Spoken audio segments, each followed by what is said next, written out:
Hello everyone, PlayStation here, and as you may know, E3 2014 concluded about a week ago.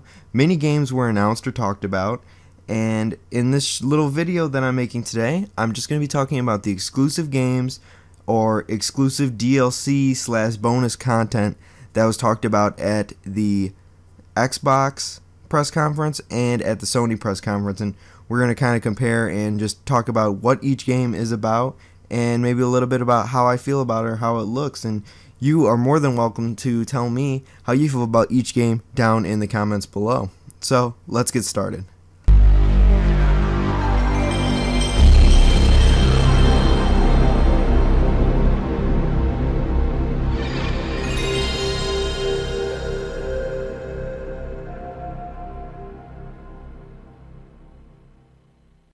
First game I'm going to talk about for Sony is The Order 1886, and this is a game that is coming exclusively to the PS4. People are very pumped for it, and The Order 1886 is an upcoming single-player action-adventure video game.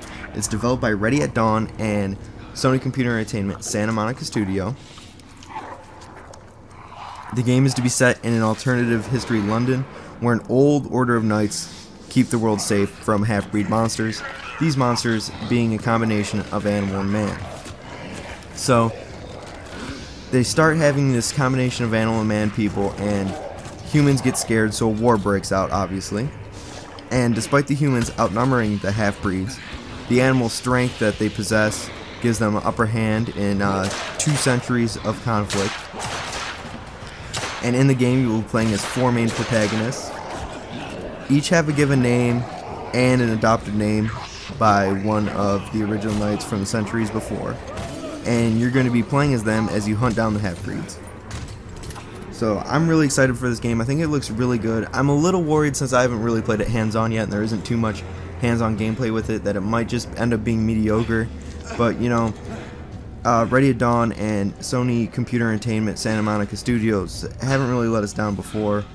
They are good studios, and I'll be excited to play this game when it comes out February 2015. Now we have one of the games that I'm definitely excited for, and I want to see more gameplay of and more trailers and figure out more about it, because this game really interests me. It is the PlayStation 4 exclusive Let It Die, and it will be a free-to-play survival action game. And one important thing about this game is that it has a synchronous online component, so your normal story and your online will kind of mesh, and that is always awesome and welcome. Details of this game are still kind of sparse, but we know that enemies are going to be able to use the player's data, and we know that weapons and clothes that you get in the game you will be able to bring into online and normal, and also unlock stuff to customize your character.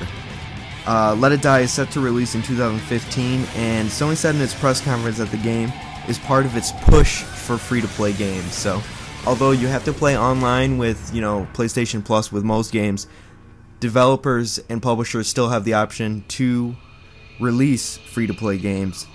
And so, this is just Sony trying to say, we still support this option, and because of free-to-play, it'll definitely be more popular than, you know, a PlayStation Plus game, because people don't need to buy the PlayStation Plus to play this game online. Next we have Entwined. Entwined is the first game from a new studio called Pixelopus, I hope I'm saying that right, and it is a brand new addition to Sony's Worldwide Studios network. And this game, pretty exciting. It was announced that it was to be released right after the conclusion of Sony's 2014 E3 press conference. So Entwined, you can see it's a very abstract looking game, very colorful, very beautiful in many aspects. And to play this game, it's kind of like a dual stick title. You only use the dual sticks, and you control 2 lovers who want to be together but can't. In the game, the left stick deals with an orange fish, and the right stick controls a blue bird. And as such, it's up to you to guide the 2 souls through 9 different levels, and through those 9 different levels, they're trying to get these 2 entities to reach each other, and, you know, their lost spirits are trying to get them together to be reunited. It's a love story. It's cute, and it's cool, it's colorful, and like I keep saying, it features beautiful art styles. and the controls are easy to use. And this looks like a game that is great for everyone. Another smaller game that they talked about was a game called Abzu. It's made by 505 Games and Giant Squid, and it's set to release in 2016, so it is a little bit away. And this game, the most reason it's being hyped up is because the game is being made by art director Matt Nava, and he's behind PlayStation fan favorites such as Journey and Flower. You may or may not play those games. And we don't know that much about the title and how it plays yet, but you can see the artwork of it, and it definitely stands out and looks great. And it should do well when it releases to the PC and the PS4. Another thing that had Sony fans cheering at the press conference was this right here, The Last of Us Remaster. So I'm going to start by talking a little bit about what The Last of Us is for those that don't know. It takes place 20 years after a pandemic has radically changed known civilization. Infected humans run wild, and survivors are killing each other for food, weapons, whatever they can get their hands on. You mostly play as Joel, a violent survivor who is hired to smuggle a 14-year-old girl named Ellie out of an oppressive military quarantine zone. But what starts as a small job soon transforms into like a brutal journey across the US. So what is new in The Last of Us Remastered? First of all, you're going to get the Abandoned Territories map pack, Reclaimed Territories map pack, and the critically acclaimed Last of Us Left Behind single-player campaign DLC, which combines the themes of survival, loyalty, and love with tense survival action gameplay. The Last of Us is a winner of over 200 Game of the Year awards. The Last of Us has been rebuilt for the PlayStation 4 system. It has full 1080p and higher resolution character models, improved shadows and lighting, in addition to several other gameplay improvements. I'm excited for this, and this gives a chance for people who jump ship from Xbox 360 to PS4 to be able to play The Last of Us, which is highly regarded as the best game for PS3. Honestly, it is amazing. Now let's talk about Little Big Planet 3. It's a game that came to no surprise when they talked about it because it was announced a little bit before E3. But it's an upcoming game that will be coming out to PlayStation 3 and PlayStation 4. It's developed by Sumo Digital. Obviously, it's the third major entry in the Little Big Planet series. The game introduces new characters in addition to Sackboy, which I kind of have mixed feelings about. I want to see. I'm glad that it'll allow creators of levels to add different aspects to the game, and that's always nice. But at the same time, good old Sackboy is always the best. Each character is going to have their own unique traits and abilities. Now I'm just going to name those characters. The one is Oddsock. He's a four-legged dog-like character who can run faster, and he can also wall jump. We got Swoop, who is a bird-like character and can fly around freely around levels and can pick up light objects and also characters and move them from one area to another. Then we also have Toggle. Toggle is pretty interesting. When he's big, he's larger and heavier than Sackboy and can weigh down platforms or pressure plates. And then he also has a counterpart, Little Toggle. See, so he's toggling between big and small, that's where they get the name. That can walk on water, and he's small and he can fit through tight spaces. Level creators are going to be able to pick and restrict which of these characters you can play as and which ones you cannot, allowing more sophistication between levels. And one thing that blew my mind about Little Big Planet 3 and just 2 in general is all the levels created in Little Big Planet 1 and Little Big Planet 2 online are going to be able to play online in Little Big Planet 3. They're bringing them all over, which is just crazy.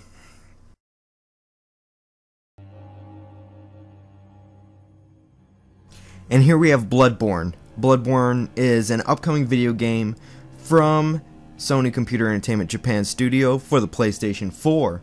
It is directed by Demon Souls and Dark Souls director Hidetaka Miyazaki, and because of that, it has fans of those series really excited for when this game drops in 2015. The game story takes place in an ancient abandoned city called Yaharnam, and Yaharnam is known to house like this medical remedy that fixes many afflictions and ailments. So over the years, many travelers travel to Yaharnam seeking this remedy, and the protagonist of the story, the hero, happens to be you, but when your hero comes to the city, it is discovered that it's overrun with a terrifying curse which has rendered most of the city's population violently deranged. The player must navigate the streets of Yharnam and defeat its insane inhabitants and horrifying monsters in order to survive. And personally, I think if it sounds like Dark Souls, it sounds like Demon Souls, and if you're a fan of those games, then you should be excited for this game. This game sounds epic, it looks epic from what we know so far, and you should be very excited to get your hands on it in 2015. But I've never been an idiot. I've got your back. During the Sony press conference, they talked about 2 specific exclusive DLCs for the PS4. The first one here being Killzone Shadowfall Intercept, which is a 4-player co-op focused expansion. It tasks a team of 4 VSA squad mates with intercepting intel being transmitted by Helghast troops. Intercept will launch with 4 maps based on environments from Shadowfall's campaign. 10 total maps are planned, and are 40 new unlocks from weapons to ranks, all in which should keep Helghast hating completionists plenty busy, although personally I would have loved for them to be able to let us play as Helghast troops and fight each other. But either way, this is cool. 4-player co-op focused expansion is always sweet. It's so much better to play with friends on any game, and this will arrive exclusively on the PS4 June 25th, 2014, so look forward to that.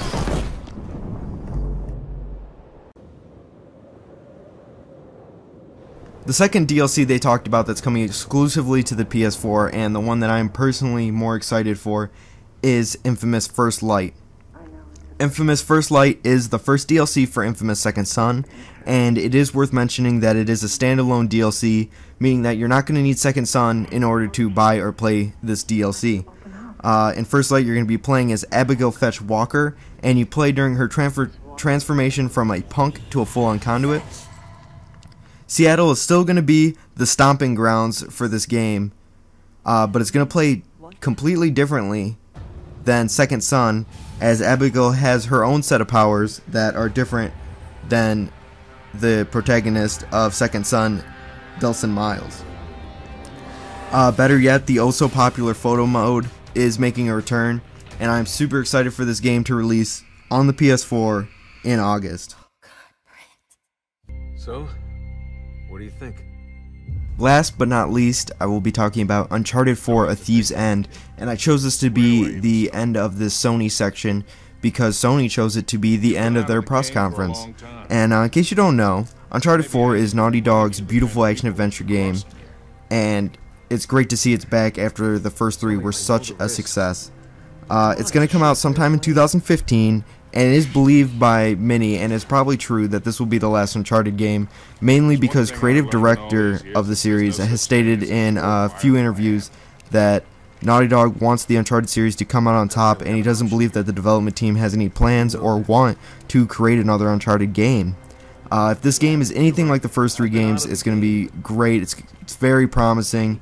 Sony, to put it as their anchor at the end, obviously feels the same. And it's not going to be one that you want to miss, especially if you jumped from 360 to PS4 over the console generations. And although you might not understand all the story or have as much of a emotional attachment between characters Nathan Drake and Sully, it's still not going to be one you want to miss, and it's going to look beautiful, and if it's anything like the other games, it's going to be ahead of its time graphically.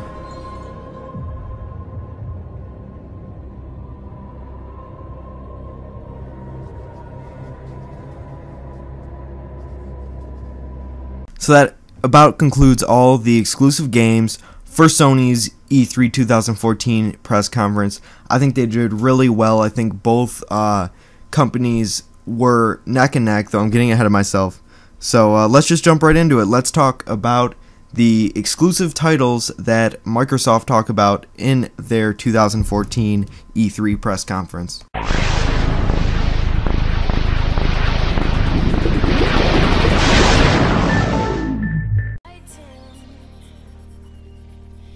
Leading the way of our Xbox press conference exclusive list, and in my personal opinion is leading the race of racing games in the last generation, is Forza Horizon 2.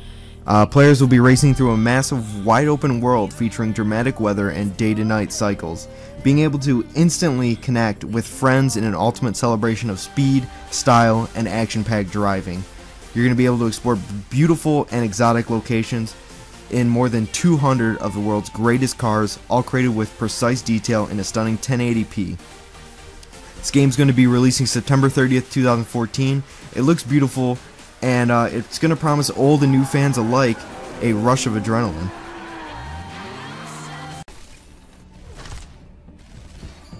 Another big game that has been talked about a lot that's coming out here is Sunset Overdrive.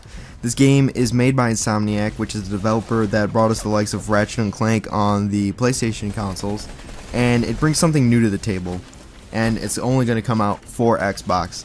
Sunset Overdrive, it's an open-world, third-person action game where players navigate a city called Sunset City in 2027, so a little bit in the future. And you're in a dystopian world that is controlled by a corporation named Fizco. The hero of the game is a Fizco employee tasked with cleaning up the mess left behind from a party Fizco has thrown in celebration of the launch of their new energy drink, Overcharged Delirium XT. As you can see, it's a little bit silly, but that's all in Insomniac nature and charm, and it looks great. Players fight the OD'd humans who have been mutated from drinking too much of the energy drink by using an interesting, agile combat system, which includes wall running, zip lines, and acrobatics. It looks wacky, it looks awesome, it's got silly characters, like I said, that Insomniac games always do, and you will be able to get your hands on it October 28th, 2014.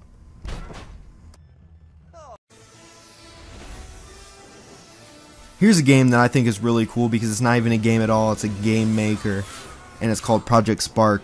It acts like a digital canvas where you can make games, movies, and other experiences. You're able to download other people's content and kind of like remix it and change it to make your own content. You get to use the Xbox controller, keyboards, mouses, touch devices, Kinect, and Smart Glass to create and build content. You can use the Kinect to like animate models and record audio, which is really cool. And you'll be able to create like events and different battles for your games with those animations from the Kinect and share them with other players around the world to use in their games and play other people's games, and that's really cool. I always like games that have that creative aspect and that creative community. I think it really helps support a game, so be excited for this when it releases. Another little indie game that Xbox is bringing out, which I wasn't too excited when I first watched the trailer, but when I read more about it, it seemed really cool. It's called Ori and the Blind Forest, and one reason that I got really excited about this game is because creators said that when creating the game, they took like a lot of notes from Super Metroid and Link to the Past, and also like old Castlevania games, and they kind of defined their game as a genre mix, and they actually used the term Metroidvania. But with a stronger platforming focus and light RPG elements, all set within an atmospheric world. The game is supposed to be kind of like a coming-of-age story. The player is put into a role of a forest spirit who, over the course of his journey, has to find out more about his role within the world he's living in. The creators of this game promise a creative story and an atmospheric world. I don't expect the gameplay to be anything new and innovative. It kind of reminds me of the game Limbo on PlayStation.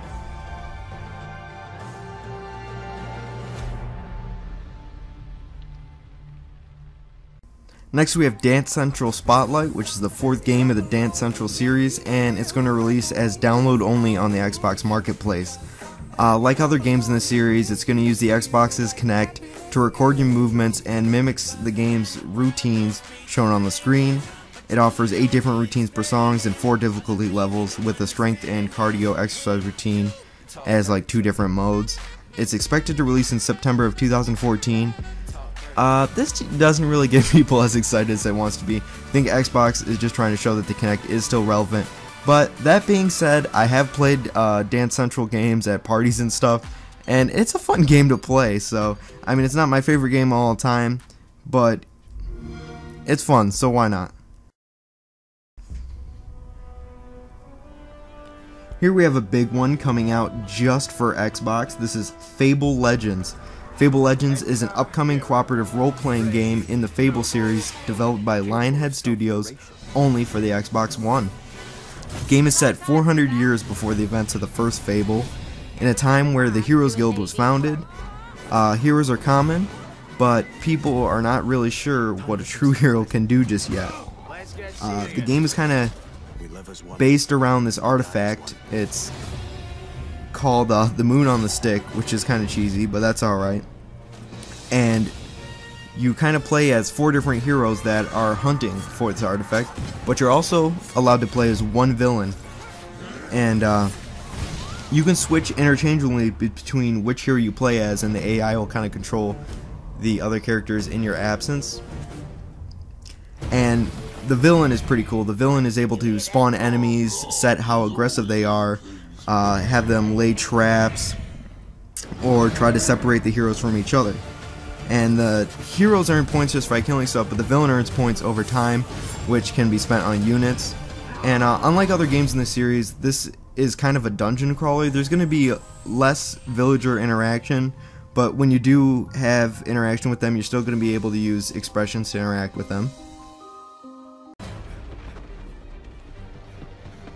Here we got Scalebound, and I want to start describing this game with the description that is in the trailer.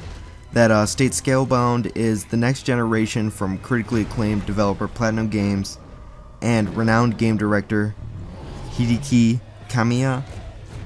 And Scalebound transports you to a distant, hostile world.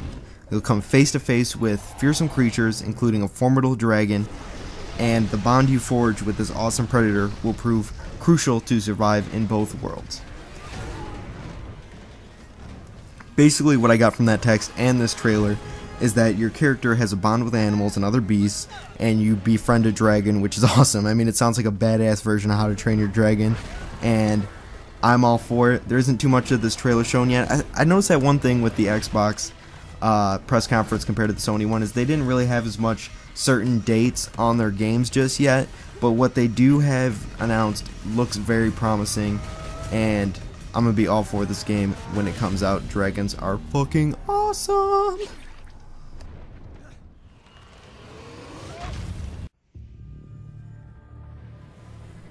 Here we got Crackdown, and it's still in the early days of its development. Microsoft has yet to reveal any gameplay footage or who will be doing the heavy lifting for development.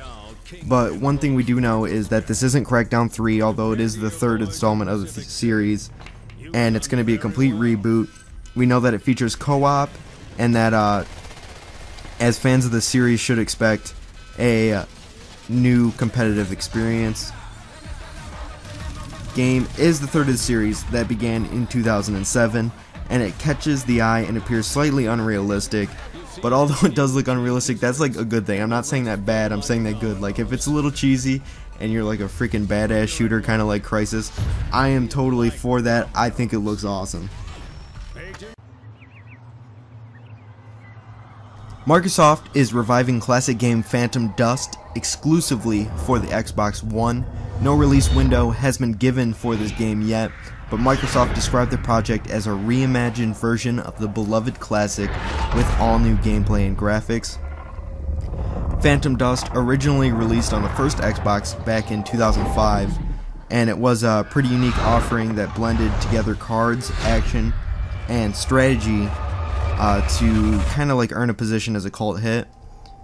There is no knowledge of its gameplay yet, but if it's going to be the same this time around, then it should be good, and we hope we have more information about the development of this game as the game progresses.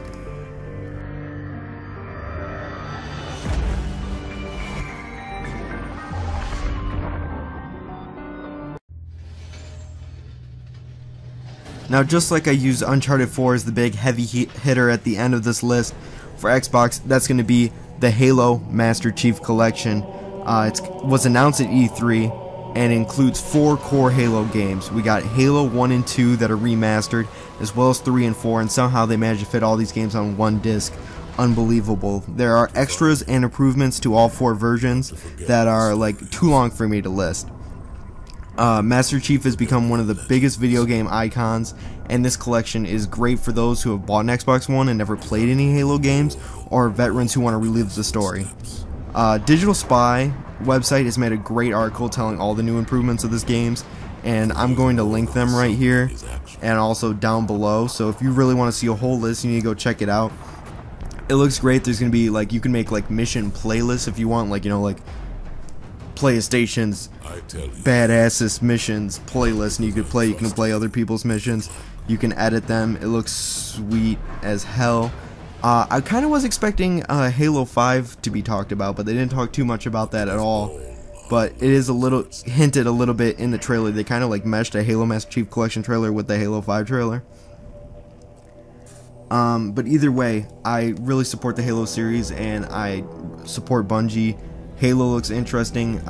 They talked a lot about Bungie in both press conferences with their new game called Destiny, but it wasn't really exclusive to any console, so I didn't include it in these lists, although the beta will come first to PS4. But Master Chief is awesome. All the characters in Halo are awesome.